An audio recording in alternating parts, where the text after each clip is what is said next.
today is day 31. People first. Are you a type A mom who finds it difficult to operate without a checklist? Do you find yourself worried about getting it all done? On the flip side, do you wish you could be more relaxed, but each time you try, the anxiety rises and you don't quite reach that point? It's difficult to battle who you are, how you naturally interact with the world. Messy people buy the manuals of the naturally organized, thinking they can change if they just have a system. Type A parents want to find a way to relax without feeling like they are lazy. I say, work with what you got. It's too hard to do a personality-ectomy. Better to suit your aims to your style. For instance, if you want to be a more relaxed mom who puts the warm fuzzies ahead of the workbooks, change the checklist. See if this helps. Self-awareness is the first step. Each time you are tempted to push your kids towards what feels like work rather than delight, breathe. Feel your face. Are you smiling? Are your brows furrowing? Get back to connecting with your children. Measure your day checklist with a new Type A criteria. You can check these off as you do them. And for those of you who don't have the book, you can order a copy using the link in this broadcast, and then you can check these off as you do them.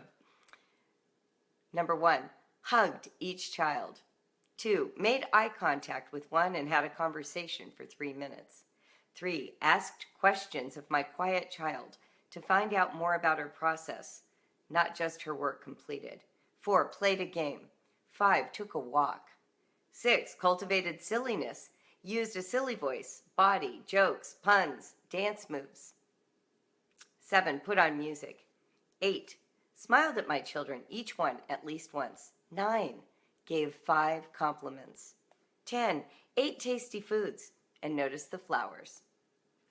Noticed the flavors. 11, let everyone stop working sooner than they expected. 12, did someone's task for them. 13, sat next to my child during her hardest subject until she finished it, offering encouragement. 14, gave myself and kids permission not to do a boring chapter of the workbook. And 15, left a mess so my children could return to it later to finish the art project, or the Lego build, or the play fort. What if you had a checklist like that? Would that help you be the Type A mom you want to be, but who is also more fun? Try that for a couple days and see if you find a new group for your careful personality, one that measures and values connection over work completed. You are likely to still finish all the work because that's who you are. But now you'll make room for the other stuff you wish you would do more spontaneously. Good luck. Quote of the day. I used to write people first at the top of my to-do list. Leonie Westenberg. Oh, she's an amazing homeschool mom. Sustaining thought. When you put people first, you're including yourself too. That's really a good point as well. And I will just say this.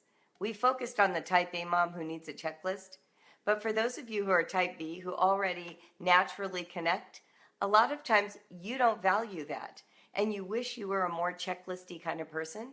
So make the checklist of the things you can give yourself credit for that you're doing. In other words, it works in both directions. You might be the person who's overly worried about getting things done, but you want to make sure you're still doing things worthwhile. The checklist helps you.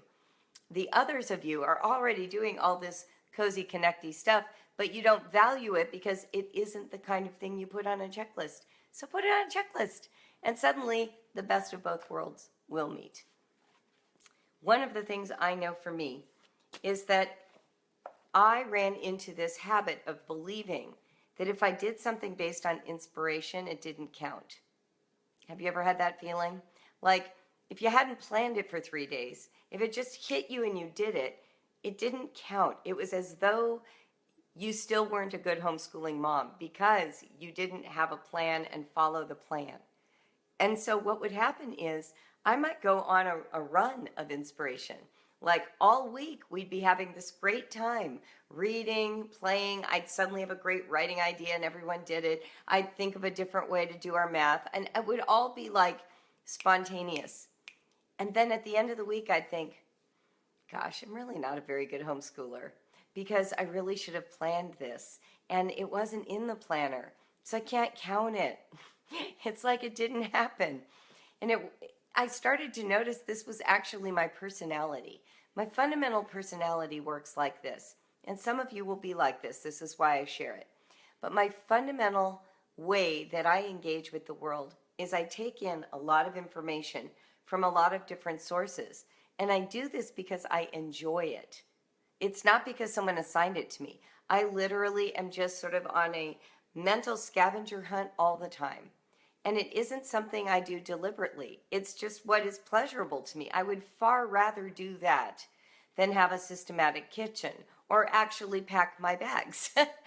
I am much more likely to sit and read article after article, to spend time musing over thoughts, jotting down insights and inspiration. And then what will happen is it will seem as though the idea came to me spontaneously.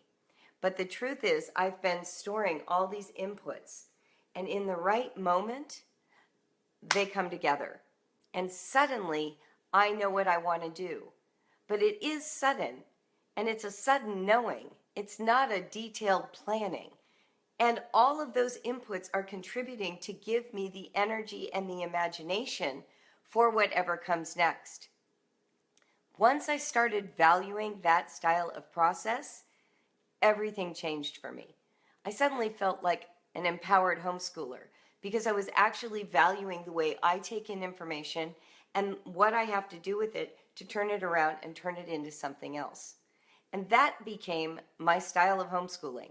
Now, did I still sometimes have to keep a calendar? Well, yes, with 5 kids, piano lessons, lacrosse, ballet, co-op, due dates, all of those things were a part of my life, and I, every single day, thank the powers outside of my control for giving me the internet and phones with alarms, because those have really changed my life. Now I really don't have to store in my head that every Tuesday at 3 in the afternoon is piano lessons.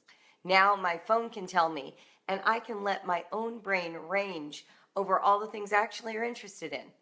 And I will use those things, and they will show up in my homeschooling. And sometimes they don't seem relevant to homeschool. I'm not saying that what I'm doing is sitting around reading about dyslexia, for example, although when my child had dysgraphia, I absolutely did. But what I'm saying is sometimes just the things that I'm interested in, like fantasy football, like playing the guitar, like going to grad school and studying about globalization. Sometimes those inputs lead me to a place in homeschooling that is really valuable. I remember when I was taking guitar lessons and I was learning to play, and every day I was writing a song, terrible songs that I sang with so much joy. And I would just every day be playing the guitar. And when we got around to doing descriptions, descriptive writing with my kids, Johanna immediately chose the guitar. She wanted to hold it in her own hands. Well, when I saw that, I was like, we should go see how guitars are made. So we took a field trip to a guitar shop where they made them from scratch. And that was interesting to my son Noah, who then took a wood shop class just 2 years later. Do you see what I'm saying? So sometimes your best inspirations are non-linear. They don't seem like they have anything to do with researching homeschool on blogs. That's not what I'm talking about. What I'm saying is the guilty pleasure of homeschool is that for me, staying engaged in my own development and mental life, my intellectual life, brought about moments of inspiration where I could pass that on to my kids. Now, not all of you operate this way, but I totally do. And I know some of you do. And it was really difficult for me to value my own style of homeschooling when I hung out with the type A moms who had the great calendars, who had really thought through a whole process to get to the other end, because I felt like mine was cheating. That's the truth. I felt like I wasn't doing the hard work of homeschool. I felt like I was just following my little interests around and then bringing my kids along. But guess what?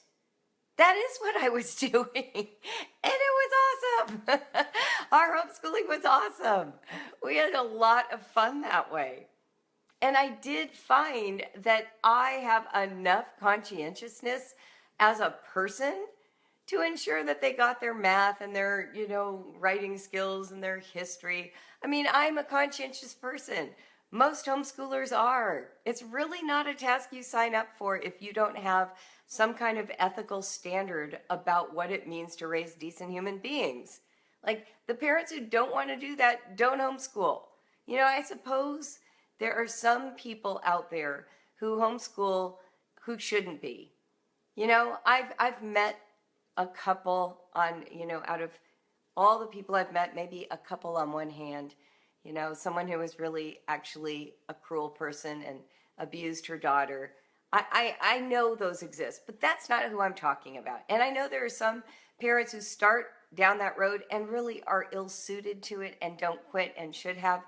But that is not you. Those of you who show up every morning at 8 to be here live, to get encouragement for your homeschool, that isn't you. You're already conscientious. Your whole life is about doing this better. I'm not worried about you. So one of the things that's really valuable for each of us is to appreciate the personalities that you and I already have. Start with that. What is it about this wonderful, successful personality that has gotten you to this point in time where you're homeschooling your children? How did you get here? How did you get through school? How did you buy a house? How did you figure out your first job? Like, what is it about you that makes you a delight to all the people who love you? That is your best guide to how you will be a successful homeschooler. You hearing me? You do not have to go through this big remaking process to become your best friend. She's really great at being who she is. You get to be great at being who you are and bringing the fullness of who you are into your homeschool. I think the most demoralizing aspect of home education is this: thinking you have to be different than who you are to do it. And pretty much, doesn't that sum up how we all feel about our homeschools at some point? At some point, we stop and we think, I wish I was more like her, more artistic. I wish I was more like her, more math-oriented. I wish I was more like her. She does a great job of creating party atmosphere. I wish I was more like her. She really understands how to teach history. When if you stopped and you looked around and you paid attention to what you're already doing well and then did more of that, well, now your homeschool would be singing. Now you would experience pleasure, and pleasure pays dividends in the lives of your kids. So be more of who you are in your homeschool and watch it flourish, and ignore the stuff that doesn't work. You don't need it. That's my tip for you. Christy says that, what does she do here? Dorothy says she writes down what we've done at the end of the day, and even the next day, and the next to it. And then I write down the subject covered. That's perfect. And one of the things that will help you over time is you will start to see your own conscientiousness, the way you loop back to those areas that you thought you were overlooking. Because you were, but because you're conscientious, you loop back. You go back to it. It's not like you ignore it forever. Know what I'm saying? So if you've taken a break, let's say you've taken a break from math because everybody was miserable and you hate the math book, okay? So let's say you've done that. Well, you're not going to let that go on forever. Right now, you're just, we're taking a break. We're doing this other thing. And then you're going to recover from that feeling of woundedness at some point. And then you're going to call someone or read a blog or go to a webinar. I'm doing one, a Natural Math and Brave Writer webinar coming up in November. You're going to find that thing that's going to reignite your imagination. I get these phone calls every day from moms about writing, right? They call me up and they say, I'm really embarrassed. I feel guilty. I haven't done much with writing.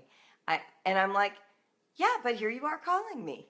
It must be the time is now. Now must be the time because you just picked up the phone. And before you picked up the phone, you were in the mode of not doing writing. So now must be the time. Because during that period where you're not doing it, there's a reason. And it's usually legitimate. There was pain in the family. The system didn't work. You didn't feel good about the writing your kids were producing based on that material. When there's a reason for stopping or taking a break, don't feel guilty. Take the break. And just know that there is this invisible part of your mind that is still seeking a solution while you're doing other things.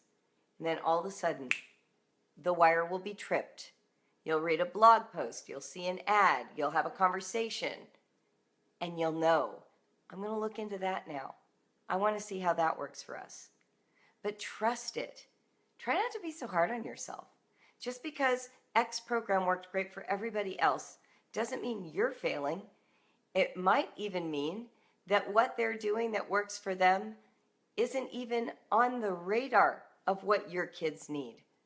Everybody's different, and you get to bring the unique constellation of who you are, who your spouse is, and who your children are to the table of your homeschool. And that's what's going to make your homeschool, I was going to say, kick ass. I mean it. It's going to make it awesome. It's going to make it really rock. Okay? That's your goal. What have we got going here? Aaron says, when I follow my interests spontaneously, I also build up trust in the process for following my kids. There you go. Their spontaneous interests become important to you. That's right. And there is a trust factor going on here. When you trust your children in their journey, it can boomerang back to your interests and vice versa. So let's say I put my energy into guitar. Well, then later, when one of my kids is interested in musical instruments, like Jacob was, I understood what it would look like for him to explore it with curiosity, as opposed to exploring it according to a system. Do you see? Because I was taking guitar. I had taken guitar, and I wasn't in school. There was no one there slapping my hand on the days I didn't feel like practicing.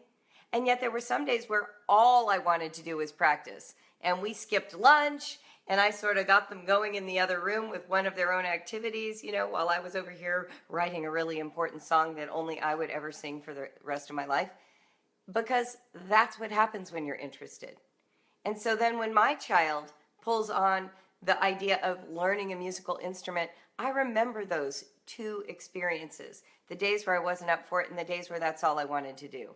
And then the other days where I just practiced. Or I needed a little reminder, oh yeah, a lesson is coming, I need to work on this. But one of the dangers of not sort of allowing yourself to have the full expression of who you are is you are likely to squash the full expression of who your kids are. It's not what we want to hear. But it's true. Because if our self-talk is negative, if our sense of worth is that we are not a good enough person, I'm not good enough, I have to constantly work on myself or I won't know that I'm a good enough person, what are we going to do with our kids? We're going to treat them the same way. We're not going to be all joyful and appreciative of who they are because we're into perfecting people and we're the hardest on ourselves and the second hardest on our kids. That's what we do. So part of this embracing of who you are or tricking your personality into embracing more of who everyone is about that. The type A checklist of human connection helps you to both embrace the type A personality and the objective of paying attention to who everyone is, to creating connection, to laying that solid, pleasurable foundation to your homeschool. Make sense? Everyone got it? Where are we here? Ah, perfect. Perfect. Oh, there's a lot of talking in here. And I'm not there. Danny says, get out of my brain. Alexis says it is true. Oh my gosh. Christy says, ugh. Oh, Christy, that's awesome. She was running this morning. I got to get out there and run before I get on a plane so I'm not totally exhausted from sitting. And wouldn't you know, let's see. Oh, Nicole says, I totally stress my oldest daughter out because I stress about stuff. Oh my gosh, that's a good point. One of the things that children say repeatedly in studies is this: they wish their mothers wouldn't yell, and they wish their mothers would smile. So put smiling on your checklist. Make sure you're smiling. Pull it out. You know, if you're not used to smiling, let's work on it. Okay, everybody, big smile. Let's all do it together. Ready? Does it feel unnatural? Smile! Everybody smile. We're all smiling. Who's smiling? I don't see any smiley faces. Put some smiley faces in this list here of our comments. Smile, smile, smile. I'm not talking about being fake. I'm not talking about being fake. What I'm talking about is this. You can choose with your own body to bring a sense of joy to your home. Oh, there they are. They're all popping now. I love it, love it, love it, love it. Geez, excellent, excellent. You can choose to face the challenges with optimism. That's what a smile is. I am not talking about pretending away problems. If you've listened to me at all, you know I'm all about facing problems. But sometimes we create problems where they don't exist. We see happy children who are playing and we think they should be doing math. We see children outside playing, we think they should be inside reading. We see them inside reading and we think, why isn't she outside playing in the sunshine? You know, we create problems where they don't exist. Predispose yourself today to finding the good in your home and bringing smiles to it, to noticing it. Face the challenges with optimism, exactly. That's the kind of smiling I'm talking about. Not the, we're the perfect family. Look how awesome we are. Do you know those people? You've got like some friend in your life, you know, maybe from growing up, high school, something, and they're married and they have kids, and every post they put on their Facebook wall is about what an awesome husband, what a fabulous wife, what amazing children. And it's every time. At a certain point, you might think to yourself, why are they working so hard to prove they're so awesome? That can be the fakey kind. I'm not talking about that. I'm talking about in the privacy of your own family to simply be alert to what's good, to what's going on, and to bringing your best optimistic self to it, your hope-filled self, your peace-centered self. Oh, I'm going to tell you one more thing. One more thing, then we're going to hang up, because literally woke up to this, made me cry. On my wall, Julie Sweeney Bogart, so that's my Facebook wall, all my posts are public, so you can always just read along there. If you friend me, I'll friend you back. I let all homeschoolers on there. There was a time when I didn't. Now it's like too much. Too hard to filter all that, so if you friend me, I'll friend you back. On my wall, I just posted a link to a Washington Post article that has an ad campaign designed by Canada for Americans who are weary from this election season. And the hashtag for it is Tell America It's Great. And I am not kidding you. What is it about you Canadians? I want the water you drink. You are the nicest humans. And I watched that this morning and I just bawled because I think we're all so stressed out below the border with the stress of this election and the cruelty that has been exchanged between true friends and family members, the suspicion, the pain. And I watched this little ad with these sweet Canadians telling us what's good, what is essentially good and true about Americans. And I just bawled. That's what you can be for your family system. Go watch that ad. That's what you can be for your children. Tell your children what's great about them. Notice what's great about your homeschool. All right? And smile about it, because a lot is right with the world in your family. Notice, be proud of it. Live into the reality of who you are. Okay, let's all take a nice, big, deep breath. Ready? Let's do another one. Ready?